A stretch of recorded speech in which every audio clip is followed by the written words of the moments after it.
ठीक है। और क्या कहा गया है कि जब आप अपने शरीर का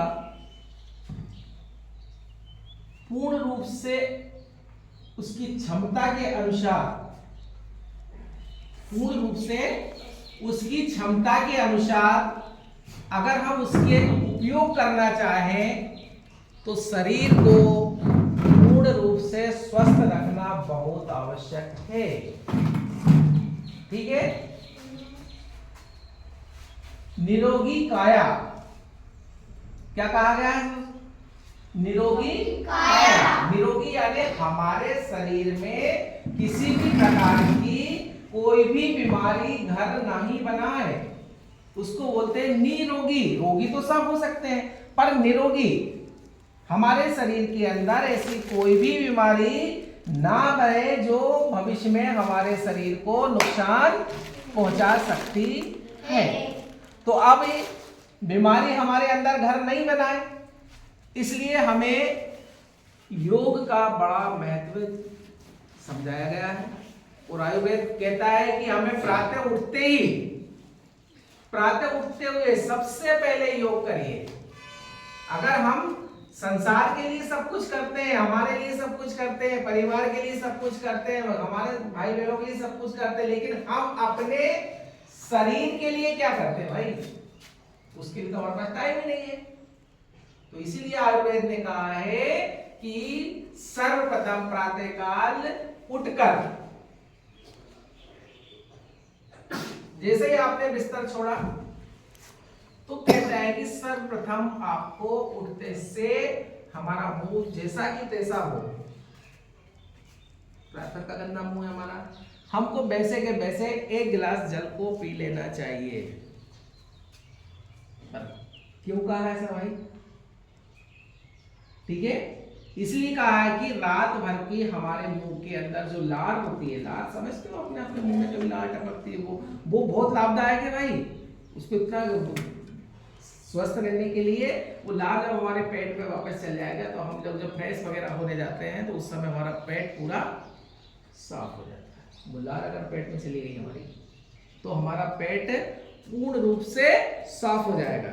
और अगर हमारा पेट साफ हो गया यानी हमारी कोई बीमारी, सबसे मेन चीज है डाइजेशन, मतलब अपच नहीं होना चाहिए। भोजन का पूर्ण रूप से पचना बहुत आवश्यक है, और जो भोजन पच गया उसका निष्कासन भी समय के अनुसार होना चाहिए। सबसे बड़ी अगर बीमारी की जड़ है तो अगर पेट खराब है तो आपको खाना पीना गड़बड़ हुआ, आपकी बीमारी हो जाएगी। तो योग से मतलब हमारा यही है कि योग, देखो हमने समर वेकेशन में भी योग किया था और आपसे भी अपेक्षा करा कि सुबह उठते हुए भले जितना बने, ये नहीं कह रहे हैं भाई साहब कि आपको खूब ही लगे रहना है, आपको जैसा समय मिले और जब भी मिले कुछ ना कुछ हमारे शरीर के लिए करना बहुत ही आवश्यक होता है। ठीक है, तो इसी मंशा को जब हमारा भारत में हम लोग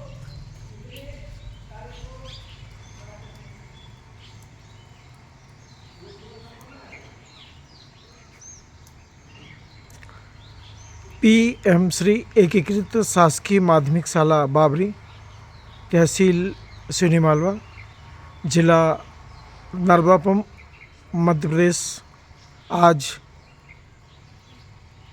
अंतर्राष्ट्रीय योग दिवस मना रहा है। उसी विषय पर सुरेंद्र पटेल शाला प्रमुख योग की जानकारी विद्यार्थियों को दे रहे हैं। और ये सूर्य नमस्कार जब हमारे पूरे भारत में हो रहा था तो उसको देखकर विदेश में भी इच्छा जाहिर करी कि भाई ये सूर्य नमस्कार हो रहा है। ठीक है, तो हमारा सूर्य नमस्कार हुआ, इसका फायदा क्या है, नुकसान क्या है, तो वो देखे। तो देखने के बाद फिर विश्व पटल पर गए, पूरे विश्व के लोग इकट्ठे हुए और उसमें मोदी जी वहां गए थे, हमारे भारत वर्ष से प्रतिनिधित्व किया। उन्होंने बताया कि हम लोग तो ये भारत दिवस करते हैं।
विश्व योग दिवस कब मनाया जाता है?